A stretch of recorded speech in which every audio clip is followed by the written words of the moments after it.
할렐루야. 우리 오랜만에 육사랑하고 사랑하고 축복합니다. 라고 인사합니다. 사랑하고 축복합니다.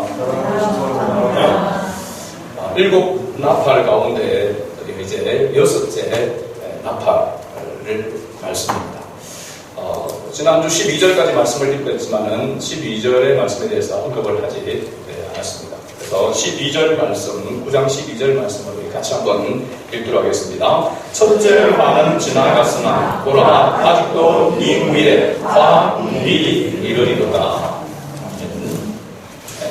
일곱 교회 그리고 또 일곱 인, 그렇죠? 일곱 대접 그리고 일곱 이 나팔을 우리가 봅니다. 그래서 일곱 나팔 가운데에서는 우리가 크게 두 덩이로 이렇게 볼 수 있다라고 이렇게 말씀을 드렸습니다. 기억납니까? 첫째 나팔부터 네 번째 나팔까지, 그리고 다섯 번째부터 일곱째 나팔로 이렇게 두 덩어리로 이렇게 구분한다라고 이렇게 말씀을 드렸습니다. 왜 이렇게 구분할까요? 이 나팔을 통하여 지금 재앙이 임하고 있는데, 재앙의 대상들이 첫째 나팔부터 네 번째 나팔까지는 자연계, 얘를 향하여 나타나는 그런 재앙을 말하고 있고, 다섯 번째부터 시작해서 마지막 일곱 번째까지는 인간을 향하여서, 즉 인간 자체를 향하여서 내리는 재앙에 대하여 말하고 있기 때문에 그렇습니다. 그래서 일곱 나팔 재앙에 관한 말씀이지만 첫 번째부터 네 번째까지는 자연계 전체를 향한 재앙, 그리고 다섯 번째부터 일곱 번째까지는 인간을 위한 재앙을 이야기하고 있습니다. 그런데 인간을 위한 재앙이지만 여기도 두 가지로 나누게 되겠죠. 그렇죠? 누구를 향한 재앙이라고 했습니까? 이마에 하나님의 인침을 받지 아니한 자들을 대상으로 재앙이 임하게 된다라고 그렇게 말씀을 드렸습니다. 그래서 이 재앙이 다섯째, 여섯째, 일곱째 재앙이 나타나기 전에 미리 예고를 했습니다. 화가 있으리로다. 이 세 개의 재앙을 이야기하고 있는데, 바로 다섯 번째 나팔, 여섯째, 일곱째 이 세 나팔의 재앙을 바로 이야기하고 있는 것이죠. 그럼 우리가 지난 주일날 다섯째 나팔에 대해서 말씀을 이제 나눴습니다. 그러면은 첫 번째 화가 지나간 것이고, 여섯째 나팔, 일곱째 나팔이 바로 둘째, 셋째 화가 된다라고 하는 것입니다. 바로 그 말씀이 이 12절의 말씀입니다. 라고 하는 것입니다. 그래서 이 부분들을 우리가 좀 생각을 하고 그렇게 말씀을 들었으면 좋겠습니다. 이해가 되시죠? 그래서 일곱 나팔 가운데는 첫 번째부터 네 번째 나팔까지는 자연계를 향한 재앙이고, 다섯 번째부터 일곱 번째 나팔은 인간을 향한 재앙인데, 그 인간은 이마에 하나님의 인침을 받지 않는 자들을 위한 것이고, 바로 이 세 뒤에 다섯 번째부터 일곱째 나팔까지가 바로 앞에서 예고한 세 개의 화가 있으리라 라고 하는 그 말씀이다 라고 하는 것을 우리가 생각하고 말씀을 주겠습니다. 오늘은 여섯째 천사가 나팔을 불게 됩니다. 13절 나오게 되죠. 13절을 우리 다시 한번 읽어볼까요? 여섯째 천사가 나팔을 불매 내가 들으니 하나님 앞 금제단 네 풀에서 한 음성이 나서 라고 이렇게 기록합니다. 하나님 앞 금제단의 네 풀이라고 이렇게 얘기했는데, 제단이 나옵니다. 제단. 이 제단은 무슨 제단일까요? 레위기에 하나님께서 성막을 이스라엘 백성들에게 성막을 허락하셨죠. 그 성막 안에 성소가 있고 지성소가 이렇게 있는 것을 봅니다. 그 성막에 들어가면은 가장 그 성막이라고 생각할 때에 이스라엘 사람들에게 있어서 딱 성막이라면 처음 느껴지는 것이 뭐라고 했습니까? 피냄새라고 했습니다. 계속해서 재물을 잡아서 피를 쏟고, 그리고 그것을 태워서 드리는, 그래서 번제단, 제단이라고 할 때 얘는 번제단을 이야기합니다. 사각으로 되어지는데 한번 띄워보겠습니까? 네. 사각으로 된 그 번제단이 있습니다. 저는 이제 성막에서 이제 성막은 계속 하나님께서 불기둥으로 밤에는, 낮에는 구름기둥, 네. 낮에 구름기둥이 세워지면서 이제 행진을 하게 되죠. 들고 가야 되잖아요. 다시 텐트를 다 해체해가지고 성막을 해체해서 들고 가야 되니까 드는 다리가 있고 위에 꿀피는 내 모서리에 보니까 뾰족뾰족한 게 있죠. 이것을 내 뿔이다라고 이렇게 이야기를 합니다. 그런데 이 제단, 이 번제단, 그리고 이 내 뿔 앞에 뿔에서 한 음성이 나서라고 오늘 13절에 이렇게 말하고 있잖아요. 그럼 여기에 나오는 이 번제단은 지금 어디에 있는 것을 말하고 있을까요? 이 번제단, 이 제단이 지금 어디에 있는 것을 이야기하고 있죠? 성막이나 성전에 있는 번제단을 지금 이야기하고 있는 것이 아니고 이 제단은 어디에 있는 겁니까? 천상에, 하나님 나라에 지금 천국에 있는 것입니다. 지금 우리가 앞에 살펴볼 때에 계시록 6장 9절 그리고 8장 3절 보면 성도들의 기도회가 그 단에 올려지는 그런 내용이 나옵니다. 그래서 여기에 나오는 제단, 이 번제단, 내 뿔이라고 할 때에 여기는 지상에를 이야기하고 있는 것이 아니라 천상에서의 지금 모습을 이야기하고 있고, 그래서 거기에서 들려오는 음성도 누구의 음성이냐? 바로 하나님의 음성이다라고 하는 것을 알 수가 있습니다. 그리고 14절에 보면 하나님께서 여섯째 나팔을 가진 천사에게 말하기를 큰 강 유브라데에 결박한 내 천사를 놓아주라 라고 이렇게 말씀하고 있습니다. 이 큰 강 유브라데, 이 큰 강 유브라데는 이 유프라테스 강은 이스라엘에 있어서 어떻게 보면 맨 북쪽 이 강을 경계해서 이스라엘과 그리고 위에 지금 보면 시리아, 성경에서 보면 아수르를 이야기해서 아수르가 바로 그 제국을 이야기하고 있습니다. 그래서 유프라테스 강이 위쪽으로 해서 항상 뭐냐면 제국들이 일어났습니다. 아수르 제국, 그 다음에 뒤에서 바벨론 제국, 신흥 바벨론 제국, 페르시아 제국들이 일어나게 되어진 것을 볼 수 있습니다. 그 바로 경계가 이 유프라테스 강을 이야기하고 있는 것이죠. 우리나라로 보면 한반도에 중국하고 경계가 어디입니까? 압록강, 두만강이 우리가 그 경계라고 이렇게 보는 것과 같은 그런 바로 모습입니다. 이스라엘 나라의 가장 북쪽 위에 이 유프라테스 강을 경계로 해서 있다라고 하는 것을 알 수 있습니다. 그런데 여기에서 일어나는 바로 제국들을 통하여서 하나님은 제국을 일으키고 그 제국들을 통해서 하나님께서 이스라엘 백성들을 징계하시는 막대기로 사용하시는 것을 우리가 성경을 통해서 볼 수가 있습니다. 그러니까 제국이 일어나는 것도 이유 없이, 원인 없이, 아무 까닭 없이 그냥 어떤 사람에 의해서 일어나는 것이 아니라 그 모든 것들의 주관자가 하나님께 있다라고 하는 것을 우리는 항상 인식해야 됩니다. 지금 우리 세계 주구상에 보면 강대국, 미국이나 중국, G2라고 이렇게 이야기를 하는데, 이런 강대국들과 세계 사이에 지금 일어나는 이 모든 것들이 근본적으로는 하나님의 주권하에 있다라고 하는 것을 인식하는 것이 우리에게 필요한 그런 자세라고 할 수 있습니다. 중요한 것은 이 유프라테스에 결박한 네 천사를 놓아주라고 했는데, 이 네 천사가 누구를 이야기하고 있느냐? 누굴까요? 여기 우리가 문맥으로 보고 문자적으로만 이 구절을 보게 되어지면 결박되어진 천사, 이게 좀 뭔가 이상하잖아요, 그렇죠? 그래서 이 천사를 사탄으로 그렇게 보는 것입니다. 근데 우리가 성경을 항상 볼 때에 특히 요한계시록은 상징적인 그림 언어로 되어 있기 때문에 이것을 문자적으로 해석하면 큰 오해를 낳게 된다고 했습니다. 대표적인 게 14만 4천이죠. 신천지가 그렇게 이야기하는 거죠. 14만 4천이 바로 숫자적인, 문자적인 의미로 14만 4천이 아니라 상징적 의미로 그 수가 헤아릴 수 없이 많다라고 하는 그런 의미라고 이렇게 이야기를 했습니다.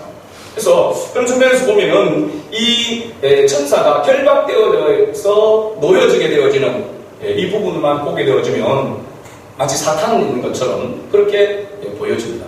그런데 천사가 이 결박되어져 있다라고 하는 것은 바로 문맥적인 그런 표현입니다. 문학적인 그런 표현으로 이렇게 봐야 된다라고 하는 것입니다.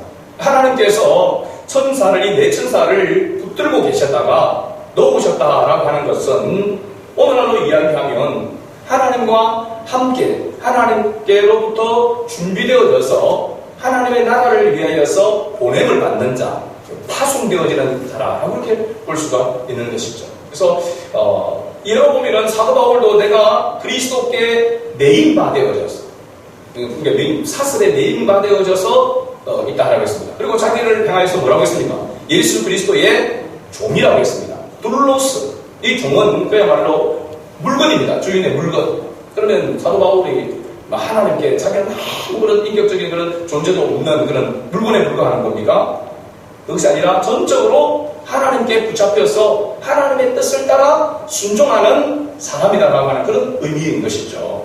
마찬가지로 여기에 결박되어져 있다라고 하는 것은 하나님께 붙들림 받아져 있다가 이제 하나님께서 뜻이 계셔서 어떤 일들을 행하도록 하나님께서 일을 시키시는, 그러니까 천사는 입장에서 보면은 수종된다라고 이렇게 할 수 있는 거죠.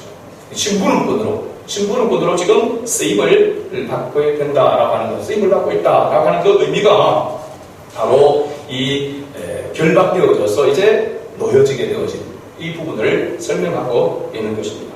그래서 우리가 꼭 그 말씀을 우리 묵상하고 할 때는 문자적인 그런, 특히 요한계시록에서는 문자적인 그런 모습을 보면 안 되고 그 상황과 배경 그리고 또 문학적인 그런 표현들을 잘 살펴서 해석을 해야 오해하지 않게 되어지고 오해하지 않게 됩니다. 그러니까 신천지나 이런 이단 사이비들이 이 요한계시록을 자기 마음대로, 자기 입이대로, 자기 그 어떤 부를 위해서, 그 조직을 위해서 이 말씀을 얼마나 이 공포스럽게 두려운 그런 말씀으로 삼아서, 무기로 삼아서 그렇게 결박하는 식으로, 미혹하는 식으로 우리가 말씀을 바르게 깨달아야 될 줄로 믿습니다. 그래서 하나님께 붙들림 받아져서 쓰임을 받는 그런 도구로서 천사가 노임을 받게 되어졌다. 그 이유는 바로 하나님께서 이스라엘 백성들을 정결하게 하기 위해서 바로 제국을 떨어 막대기로 사용한다는 것입니다. 그 증거로 보게 되어지면 구약 성경 이사야 8장 5절에서 8절까지 말씀을 한번 우리가 보도록 하겠습니다. 같이 읽어봅니다. 여호와께서 다시 내게 말씀하여 이르시되 이 백성이 천천히 흐르는 실로와 물을 버리고 르신과 르말리아의 아들을 기뻐하느니라. 그러므로 주 내가 공명하고 창이란 큰 하수 곧 아수르 왕과 그의 모든 위력으로 그들을 기업할 것이다. 그 모든 골짜기에 차고 모든 언덕에 넘쳐 흘러 유다에 들어와서 가득하여 목에까지 미치리라. 입만 열리려 그가 피는 날개가 이 땅에 가득하리라 하셨느니라. 아멘. 이사야 선지자가 활동할 당시에 바로 막대기로 하나님께서 사용했던 그 제국이 아수르입니다. 아시리아 바로 제국이죠. 앞에서 말씀드린 것처럼 유프라데스 강 위쪽에 있는 바로 제국을 이야기하고 있습니다. 여기도 보면 굉장히 이 이사야 선지자가 이 부분에 대해서 아주 상징적인 그런 의미로 이렇게 사용해서 기록하고 있는 것을 봅니다. 천천히 흐르는 실로와 물을 버리고, 이 백성은 누구를 말합니까? 바로 이스라엘 백성을 말하죠. 이스라엘 백성이 천천히 흐르는 실로와 물을, 실로는 바로 하나님의 바로 임재를 이야기하고 있는 그 부분인데, 천천히 흐르는 실로와 물을 버렸다라고 하는 것은 이스라엘 백성이 하나님의 말씀을 버렸다라고 하는 것입니다. 하나님을 떠났다라는 것을 말하고 있고, 르신과 르말리아의 아들을 기뻐하느니라. 르신과 르말리아 아들은 바로 아수르 제국에서 섬기는 우상들을 이야기하고 있는 것입니다. 그리고 이 큰 하수가, 바로 여기 나오는 큰 하수가 오늘 본문에 나오는 유프라테스를 이야기하고 있습니다. 아수르 왕, 그리고 그의 모든 위력으로 그들을 기업할 것이다. 실제로 보면 아수르 제국이라서 아수르 왕이 절대적인 그런 권력을 가지고 있지만, 실제적으로는 그 모든 것까지도 누가 주관하고 있다는 것입니다. 하나님께서 주관하고 계시다라고 하는 것을 알 수가 있습니다. 막대기로 쓰임을 받게 되어지고, 그 막대기가 또 막대기 구슬을 제대로 못하게 될 때는 막대기를 하나님께서 꺾어버리시는 것을 성경에서 볼 수가 있는 것이죠. 자, 그러고 보면 왜 하나님께서 제국을 일으키고 그 제국을 막대기로 들어서 이스라엘 백성들을 치고 이스라엘 백성들을 징계하시는가? 왜 그렇게 하시는가? 이유가 뭘까요? 가장 큰 원인은 이스라엘 백성들의 죄악 때문입니다. 죄악. 무슨 죄악입니까? 하나님을 떠난 것이죠. 하나님을 떠나서 다른 것을 섬기고 있는 것입니다. 우상을 숭배하고 있는 것이죠. 여기서 우상이라고 하는 것은 어떤 형상, 그 먼 동, 목석으로 나무로 만드는 그런 형상을 이야기하고 있지만 이 시대로는 실제적으로 지금으로 보면은 우리가 하나님보다 더 사랑하는 것들, 그렇죠? 하나님보다 더 좋아하는 것들이 바로 우상이 될 수 있다라고 하는 것을 말해주고 있습니다. 오늘날도 보면은 우리가 하나님을 사랑하고 하나님의 말씀에 다스림을 받고 하나님의 뜻을 따라 살아가야 되는데 그것을 버리고 자기 마음대로 자기 뜻대로 살아가는 것은 바로 우상을 숭배하는 것과 같다라고 하는 것을 말하고 있고 그런 자들을 향하여서 하나님께서는 징계하신다라고 하는 것을 말해주고 있는 것입니다. 왜 징계하실까요? 그럼 부모가 자식을 징계할 때에 이유 없이 그냥 징계하지 않잖아요. 그렇죠? 이유가 있어서 징계합니다. 바른 길로 가야 되는데 바르게 가지 않을 때에 바른 길로 가도록 말을 안 되고 할 때에 회초리를 들기도 하고 벌을 주기도 하는 것이죠.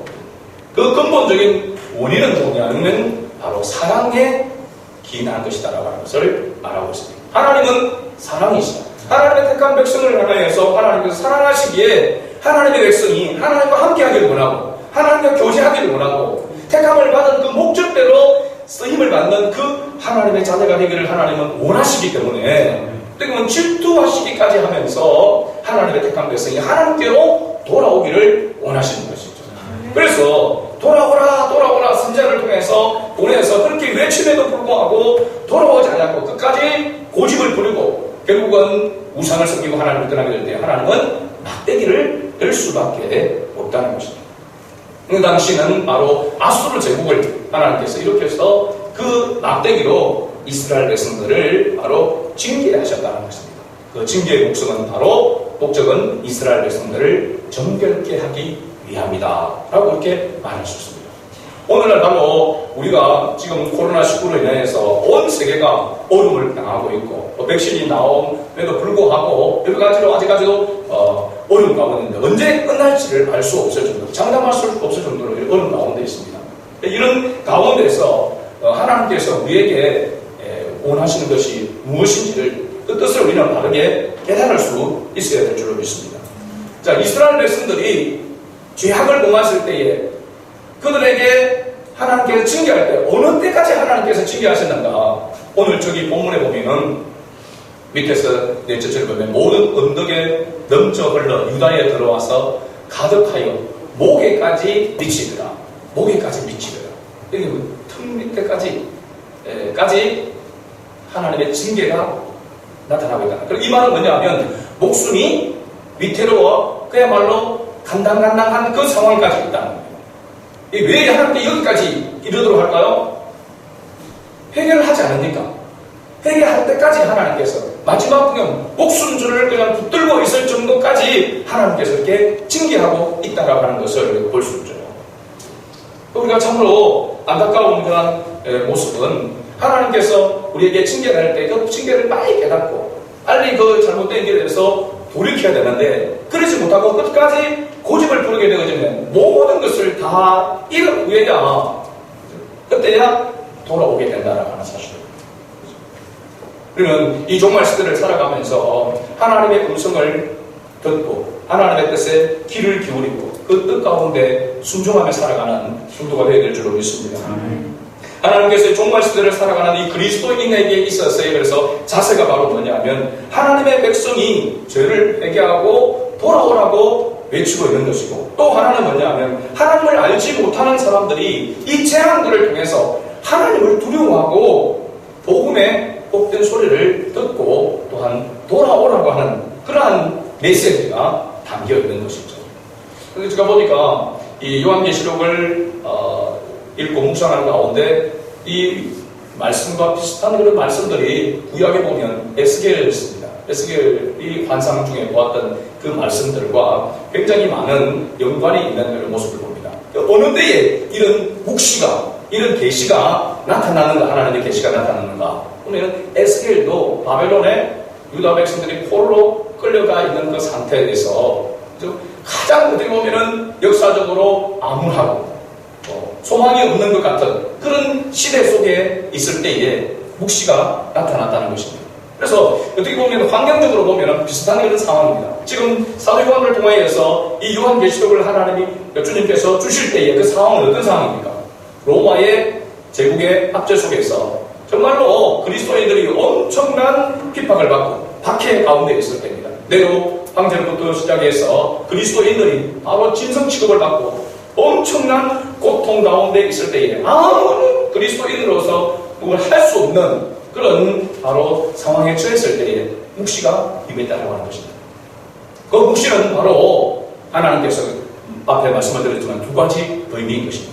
그리스도인들이 하나님께로 돌아와서 하나님을 붙들게 되어지면 하나님께 소망이 있다. 오직 예수 그리스도께 소망과 희망이 있다라고 하는 것을 보여주기 위한 위로의 메시지가 되는 것이고, 그리고 하나님을 알지 못하는 자들은 이 징계를 통해서 하나님의 이 재앙을 통해서 하나님을 두려워하고 하나님께로 돌아오라고 하는 바로 메시지가 여기에 담겨 있다라고 하는 것입니다.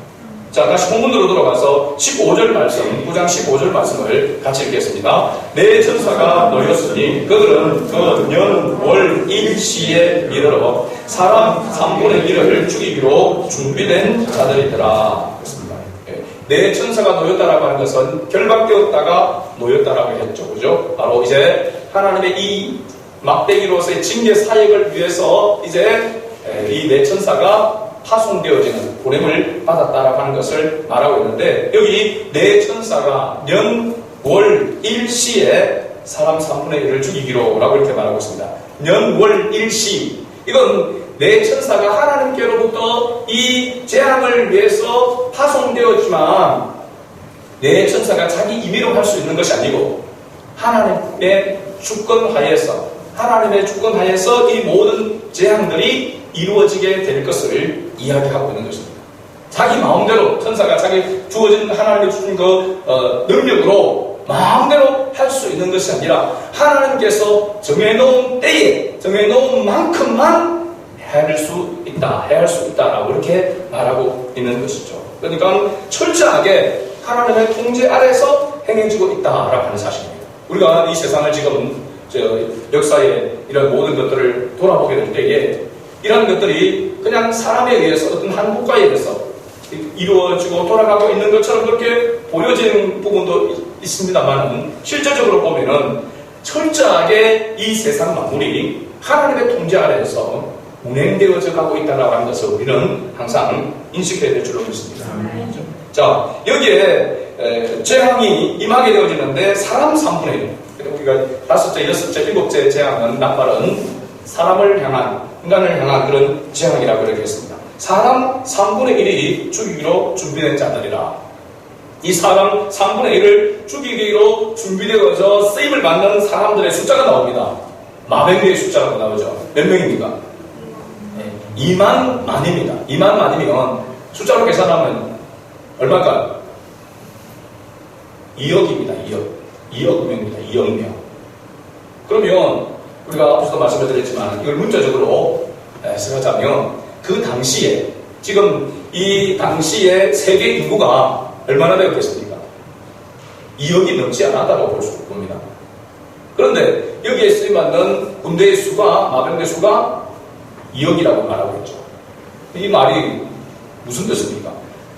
단순히 그냥 숫자적으로 2억 명이라고 하는 것입니까? 하나님 뻥치시는 것입니까? 그죠? 어떤 의미일까요? 억수로 많다는 의미입니다. 억수로 많다. 헤아릴 수 없을 정도로 억수로 많은 숫자를 이야기하고 있는 것이죠. 상징적인 숫자라고 하는 것을 말하고 있는 것입니다. 억수로 많은 숫자일 뿐만 아니라 강력한 힘을 가지고 있는 그러한 존재다라고 하는 것을 말해주고 있습니다. 앞으로 이 하나님의 재앙을, 지금 우리가 하나님의 재앙 속에서도 지금 있다라고 이렇게 볼 수 있습니다. 이런 재앙들 가운데서 하나님의 이 심판을 주관하는 이 심판에 쓰임을 받는 사람들이 누구인가? 상징적으로 보면은 지금 여기 있는 마병대의 모습과 같은 그런 모습이죠. 그죠? 저는 생각할 때 이 사람들이 누구인가? 누구를 뜻하고 있는가? 오늘 이 종말 시대를 보면 바로 이 그리스도인들을 말하고 있다라고 이렇게 보여집니다. 복음을 들고 복음을 선포하는 것이 곧 뭐라고 했습니다? 심판이라고 했습니다. 예수가 그리스도이심을 선포할 때에 그 선포를 듣고 예수가 그리스도이심을 영접하게 되어지면 심판을 받지 아니하고 영원한 하나님 나라 영생을 얻게 되어지지만 그걸 받아들이지 아니하고 거부하게 되어지고 대적하게 되어지면은 영원한 지옥에 떨어지는 심판을 받게 된다라고 하는 것을 성경은 말해주고 있습니다. 이것을 선포하는 자가 바로 전도사입니다. 그래서 그리스도인입니다. 그리스도인이 이 복음을 선포하게 될 때에 그 복음을 통해서 심판이 이루어지고 있다라고 하는 것을 알 수 있습니다. 굉장히 중요한 거죠. 우리가 전도한다는 거 하는 것, 이것이 단순히 한 사람을 교회로 인도하기 위해서, 데리고 오기 위해서 그렇게 하는 것이 아니라 그 영혼에게는 뭐냐면 천국과 지옥이 나눠지게 되어지는 엄청난 그런 바로 기회가 될 수 있는 것이고 또 심판이 될 수 있다는 사실입니다. 그래서 우리가 복음을 전한다라고 하는 것, 이 복음의 메시지를 선포한다라고 하는 것은 하나님의 대리자로서의 선포인 것입니다. 할렐루야. 단순히 내가 성도로서 그냥 뭐 교회 가면 맨날 전도하라고 하니까 전도해야 된다. 여러분 그런 차원이 아닌 거죠. 바로 이 천사가 하나님께 붙들리가 되어 쓰임을 받는 것과 마찬가지로 또 이 마병대들이 바로 그와 같은 모습으로 쓰임을 받는 것과 마찬가지로 오늘 먼저 그리스도인 된 우리가 바로 이 일을 위해서 우리가 부르심을 받고 세워진 것이라는 사실입니다. 그러니까 내가 아이고 뭐 성경도 잘 모르는데 내가 그렇다고 해서 또잘 모범적으로 신앙생활을 잘하는 그 모습도 아닌데 내가 무슨 낯짝으로 복음을 전해 내가 남편에게 내가 내 자녀들에게 내가 내 친구들에게 이웃에게 어떻게 복음을 전해 분명히 니나 잘 믿어라 이렇게 이야기할 텐데 그런 생각을 가지고 우리가 아주 전도에 있어서 소극 싶을 때가 있습니다. 그러나 이 말씀을 보게 되어지면 나의 책임이 우리의 책임이 매일의 삶 속에서 주어져 있다는 하는 사실입니다. 이 복음을 외쳐야 되는데 하나님의 대리자로서 하나님의 사신으로서의 바로 복음의 증인으로서 이 복음을 증거해야 되는데 내가 증거하지 않으므로 듣지 못해서 심판을 받게 되어지는 그런 경우가 나타나게 된다는 하는 사실입니다. 그 책임이 누구에게 있느냐? 우리에게 있을 수 있다는 거죠. 그러기에 때를 얻든지 못 얻든지 항상 주의 말씀을 증거하라고 하는 바로 사도 바울의 이 권면은 우리에게도 너무나도 중요한 권면인 줄로 믿습니다.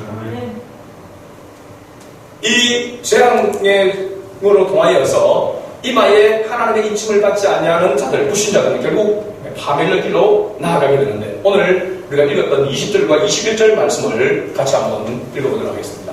20절과 21절 말씀 한번 띄워보세요.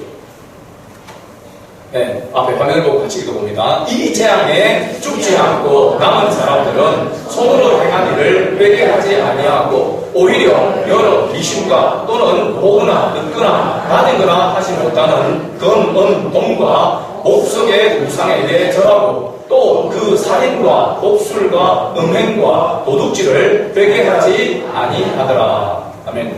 자, 사람 3분의 1이 죽임을 당하는 그 재앙이 임하였습니다. 그죠? 그런데도 불구하고 이 재앙 후에 남은 사람들, 3분의 1을 죽고 난 다음에 남은 자들을 하고 있습니다. 이 남은 사람들은 손으로 행한 일을 회개하지 아니하고 그랬습니다. 이런 재앙을 보고도 남은 사람들이면 아이고 이거 큰일 났다. 하나님께서 이렇게 재앙을 내리시구나. 하나님께로 돌이켜야 되는데 이 재앙에서 살아남은 사람들이 계속해서 회개하지 아니한다고 했습니다. 여기에 손으로 행한 일이라고 이렇게 말하고 있는데 이 손으로 행한 일은 그리스도 밖에서 행한 모든 일들은 다 손으로 행한 일입니다. 죄송합니다만은 우리가 주님의 이름으로 주님의 은혜로 행하지 아니한 그 모든 것은 바로 손으로 행한 일입니다. 주님과 전혀 상관이 없는 것이 될 수 있다는 것이죠. 우리가 세상에서 윤리적으로 도덕적으로 또 착하고 선하게 남을 도우면서 선행을 하면서 사는 사람들이 있습니다. 그런 사람들을 보면서 우리가 법 없이 살 사람입니다. 저 사람은 죽으면은 반드시 천국 갈 것이다. 그리고 천당 갈 것이다. 그렇게 이야기합니다. 그러나 성경은 아니라고 말합니다. 그 어느 누구도 그 어떤 윤리와 도덕적으로 흠이 없고 아무리 착하고 선한 삶을 살아가도 그리스도 밖에서 행하는 것은 다 손으로 행한 일이라고 하는 사실입니다. 우리가 그리스도인으로서 살아가면서도 그리스도의 은혜를 기억하고 주님의 은혜 속에서 주님의 이름으로 주님의 뜻을 따라서 행하지 않는 그 모든 것은 다 손으로 행하는 일에 불과하다는 사실입니다. 이렇게 행한 일을 회개하지 않습니다. 예수님 당시에 보면은 오히려 예수님의 말씀을 듣고 회개하고 돌이켰던 사람들은 어떤 부류의 사람들이었습니까? 세리와 창기들이라고 했습니다. 세리와 창기들. 그 당시 완전히 사람 대접받지 못했던 세리들, 그리고 몸을 파는 창기들. 이 사람들은 자기가 생각해도 다른 사람들 생각해도 죄인 중에 죄인이었단 말입니다. 그러니까 예수님의 말씀을 듣고 내가 죄인이다 라고 하는 것을 부인하여 부인할 수 없는 그런 모습이죠. 그렇기 때문에 회개하고 돌이켰던 것입니다. 그래서 예수님께서 죄가 많은 곳에 은혜가 많다라고 했습니다. 그러나 예수님 당시에 율법학자들, 서기관과 바리새인들, 그 당시의 종교 지도자들 예수님을 영접하지 않았습니다. 오히려 배척하고 대적했습니다. 이유가 뭘까요? 자기가 옳다라고 생각한 것입니다. 하나님의 뜻을, 하나님의 말씀을 깨닫지 못하고 자기 의를 내세우게 될 때에 그들은 심판을 받을 수밖에 없었던 것이죠. 바로 손으로 행한 일, 이것들이 바로 여기에 해당하는 것입니다. 그 이후에 나오는 것들, 바로 우상에게 절하하는 것, 이 모든 것들이 다 뭐냐면 하나님을 떠나고 그리스도 밖에서 행하는 것은 바로 우상을 숭배하는 것과 같다고 하는 것을 말해주고 있는 것입니다.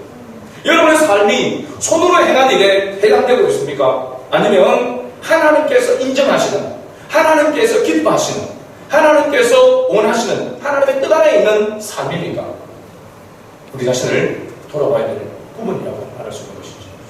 내가 내 의를 힘입어서, 내가 잘났어, 내가 높아지기 위해서, 내가 사람들에게 인정받기 위해서 주님의 이름으로 아니 주님이 주셨던 그런 은혜고 은사고 재능임에도 불구하고 그것을 주님의 이름으로 주님을 높이는 일에 사용하지 아니하고 나를 위해서 사용했다라고 한다면 그 모든 것은 손으로 행한 일에 불과하다라고 하는 것을 말해주고 있습니다. 남아있는 자들이 강박해짐으로 말미암아 그럼에도 불구하고 그들은 회개하지 않았다라고 하는 사실입니다. 여러분, 이 마지막 시대를 살아가는 우리에게 있어서 가장 중요한 것은 매일매일의 삶 속에서 하나님의 은혜가 임하고, 그죠? 하나님의 말씀에 비추었을 때에 잘못된 것들이 깨달아지고 회개하는 그런 은혜가 우리에게 나타나게 된다면 그 모든 것이 바로 하나님의 복인 줄로 믿습니다. 하나님의 뜻을 거역함에도 불구하고 내 뜻대로 내 마음대로 살아감에도 불구하고 그것에 대한 죄책감을 느끼지 못하고 회개하고 거기서 돌이키지 않는 그런 화인맞은 양심과 같은 그런 모습 가운데 있다고 한다면 그것은 하나님 앞에 합당하지 않는 것입니다. 말씀의 결론을 맺으려 합니다. 마백네의 숫자가 2만만이라고 했습니다. 수를 행할 수도 없을 정도로 억수로 많은 바로 그런 강력한 힘을 가지고 있는 세력을 이야기하고 있는데 이 사람들은 바로 그들이 무장하고 있는 정신갑주로 무장하고 있는 그것 때문에 힘이 아니라 실제적으로 보면 오늘 17절 말씀에 보게 되면 중간에 보면 그 말들과 그 위에 탄 자들을 보니 불빛과 자줏빛과 유황빛 호심경이 있고 라고 했습니다. 호심경.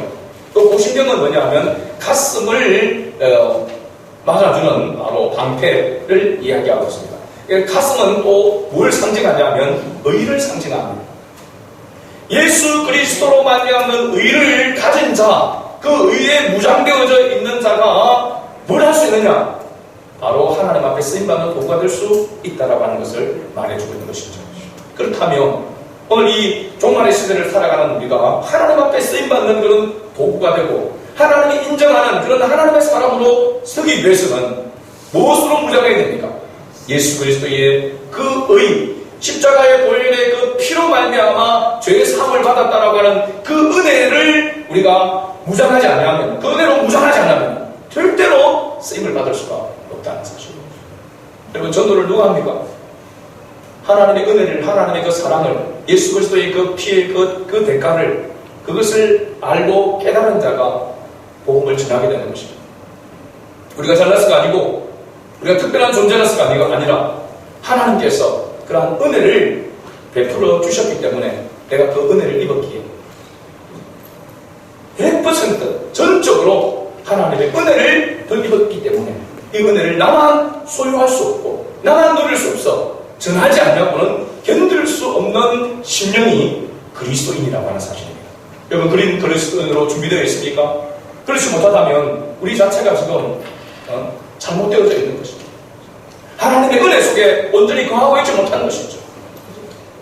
그래서 하나님의 은혜를 구하는 그런 모습. 그래서 어떻게 보면 이 코로나19가 그리스도인 우리에게는 정결케 하는, 이스라엘 백성들이 하나님을 떠나게 될 때에 하나님께서 막대기로 사용해서 그들을 채찍질한 것은 그들이 죄악을 회개하고 돌이키도록 하기 위한 하나님의 뜻이 거기에 담겨 있습니다. 오늘 이 코로나19 시대에 이런 재앙들이 모습들을 통해서 하나님이 첫 번째로 우리에게 원하는 것은 그리스도인으로서 정결하라고 하는 것입니다. 목회자로서 직분자로서 우리가 하나님께로 돌이키고 하나님의 뜻 안에 서라고 하는 것입니다. 아직까지도 이마에 임만치 못한 예수가 그리스도이심을 믿지 못하는 불신자들, 그들을 향하여서 우리가 담대하게 예수가 그리스도라고 하는 사실을 선포하기 위하여 하나님께서 내리신 재앙이라고 보아야 하는 것입니다. 한 주간을 우리가 다시 시작하고 살아가면서 주님의 자녀다움에 대한 모습을 깊이 있게 고민하고 다시 주님의 그 의를 힘입어서 담대하게 주의 복음을 증거하며 살아가는 우리 주간의 모든 가족들이 될 수 있게 주의 이름으로 축복합니다. 아멘.